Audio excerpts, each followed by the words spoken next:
This ramp, it's here till like first or second week of September, and then they're starting to tear out this area for the building.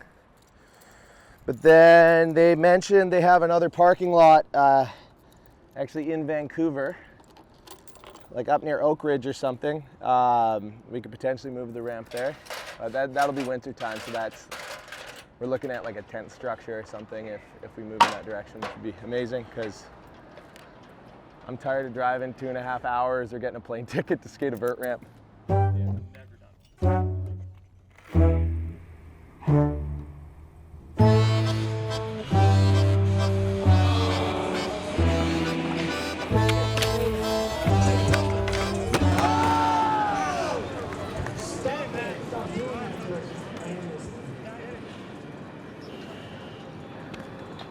It's kind of just to like meet a need was what it started at. Is now it's a business. We're doing ramp rentals. We have a vert ramp.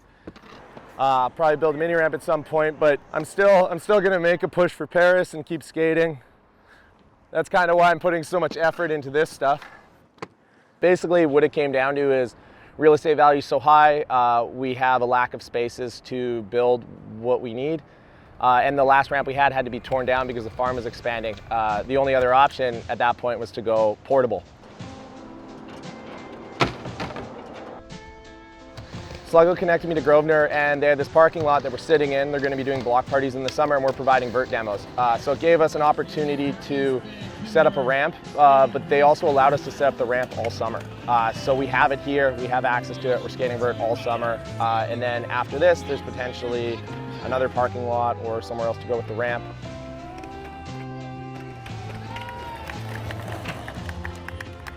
It was just keeping vert alive because there was no one else doing it, and I saw an opportunity, and we had salvaged multiple ramps worth of wood.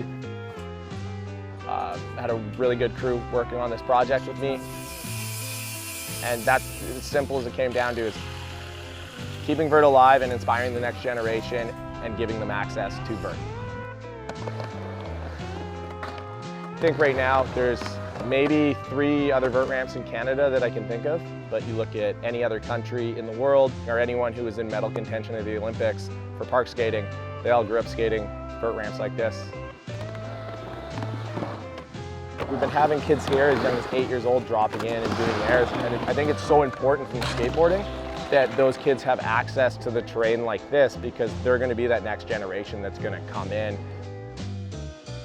I'm glad to help provide that opportunity for them.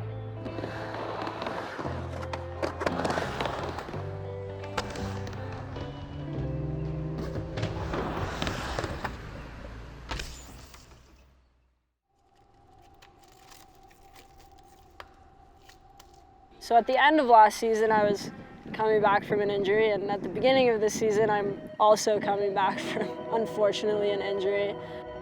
At the end of September of 2021, I was in a really bad car accident.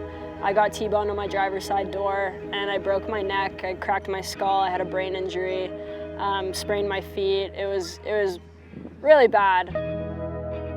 Most people die the way I broke my neck. It's not, every physio, every doctor I've seen hasn't seen someone alive with it, let alone walking. So I mean, I feel incredibly grateful to be here and be skating. Been almost a year now since the accident, and I've been a lot of rehab. I'm usually in physio 2 to 3 times a week. Finally getting to a point where I'm feeling super confident in my body and skating again. I mean, I'm doing well now. I've won a couple contests and I'm feeling stoked. So I'm excited to keep progressing and keep pushing and get back to where I should be and doing well.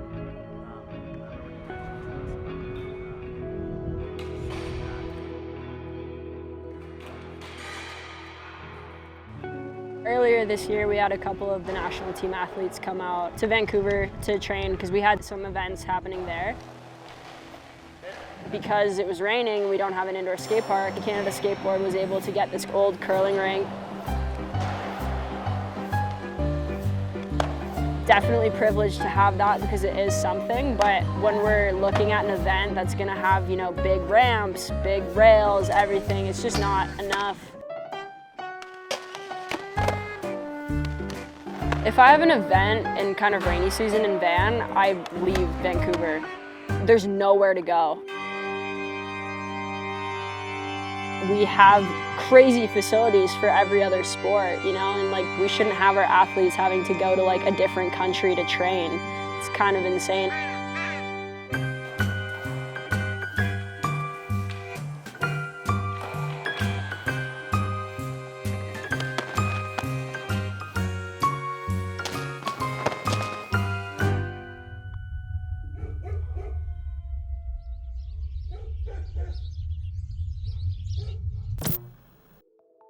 Growing up in Kamloops, there's no indoor places to skate.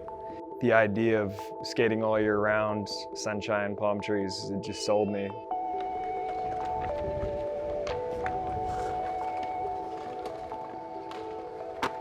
It's like if there's people where the 4 seasons don't exist and they're skating all year round, technically they have double the time to work at their craft. And so I think if I stayed in Canada, I don't think I would be where I'm at now at all.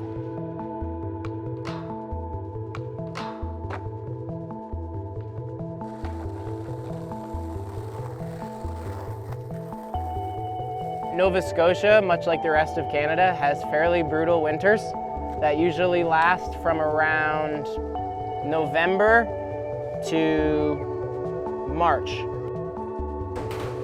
Nova Scotia didn't actually have any official indoor parks, so I spent a lot of time in the basement of my parents' house. My mom will say it was just hours and hours and hours. They would take the noise and they wouldn't say anything. To open a park privately, it hasn't made sense. And the only way I think for that bridge to ever be crossed is to have that government support where we recognize that skateboarding is a path to success. Here in Canada, it's an ultimate challenge where we're building up this great momentum coming out of the summer. We want to keep that going, and we want to be able to feed a lot of the kids and skaters that are in these competitions to a great facility where they can continue to train throughout the winter months. Let's make some noise for Adam Hopkins!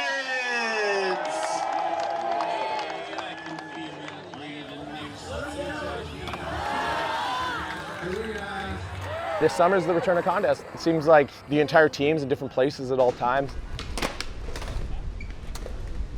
We went to Rome already, so that one's in the books, and I'm excited because I feel like I'm kind of stepping into my groove and knowing where I'm at and what I need to change to get to that, you know, upper bracket too. First rip, baby, first rip.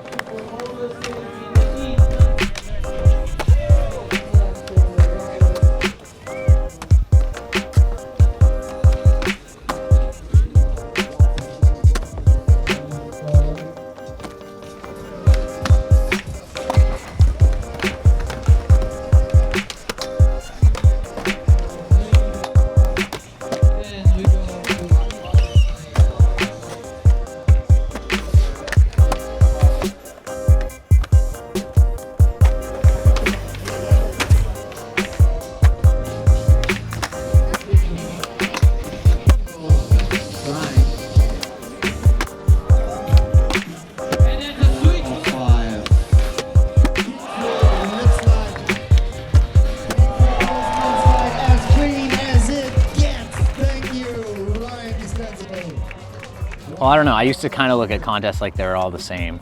But nowadays there's like all these different contests and I almost skate differently at each of them. When I go to a street league, I'm just there to have fun, put on a show for the crowd, hopefully, and, you know, obviously try and do the best that I can.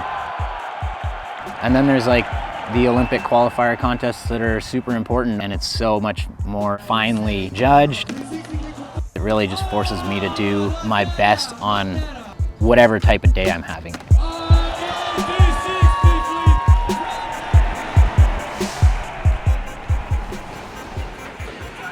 Camp is always fun. It's always fun to like see how they piece things together. It was definitely a good kick back into the year for me. It was the first contest in like 4 years where I wasn't super calculated on my run. It was an experiment for me to like kind of freeball it, see what happens.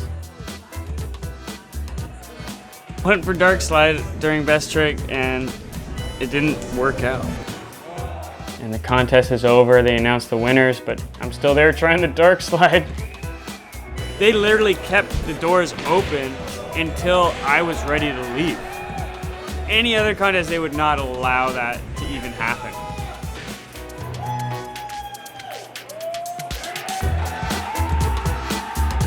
You know what, this contest is so important for skateboarding because there's just no pressure and it's all the homies. At that point, it's just like the passion for skating and just doing what you want to do and like living in the moment and getting that satisfaction for yourself.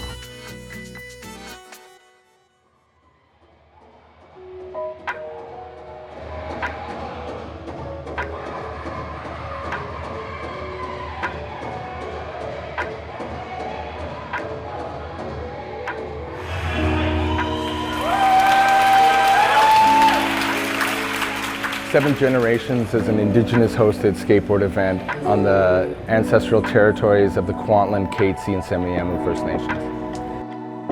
This event is about community and the Indigenous impact and celebrate not only skateboarding but Indigenous cultures and to blend those two together.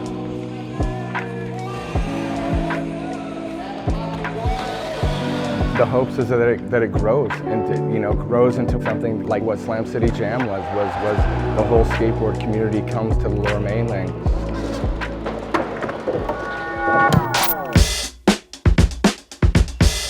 Slam City Jam was a gathering of skateboarders that started in the early 90s. All eyes were on California and America. Slam City Jam brought that focus north of the border to Vancouver, to Canada. So now we're going to go to the P&E building. This is where they have the contest. It's almost folklore of being this like one of the best contests to ever happen. Out of all the pros, we had the best of the best.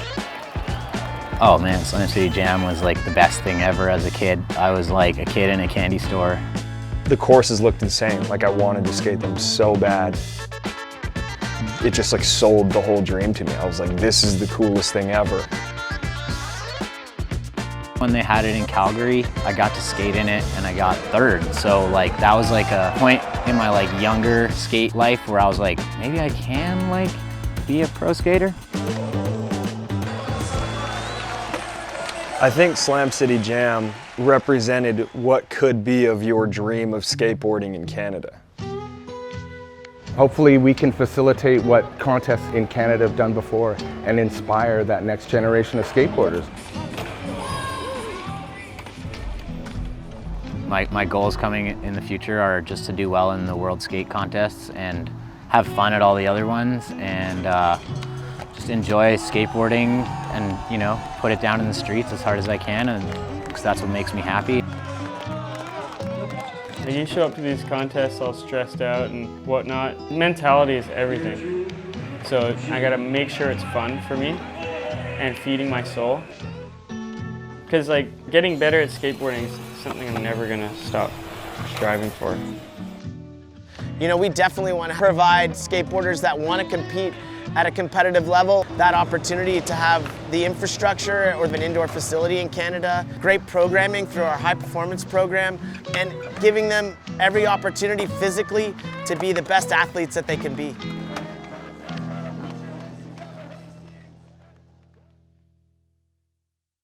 Skating all year round, sunshine, palm trees, it just sold me. Stella.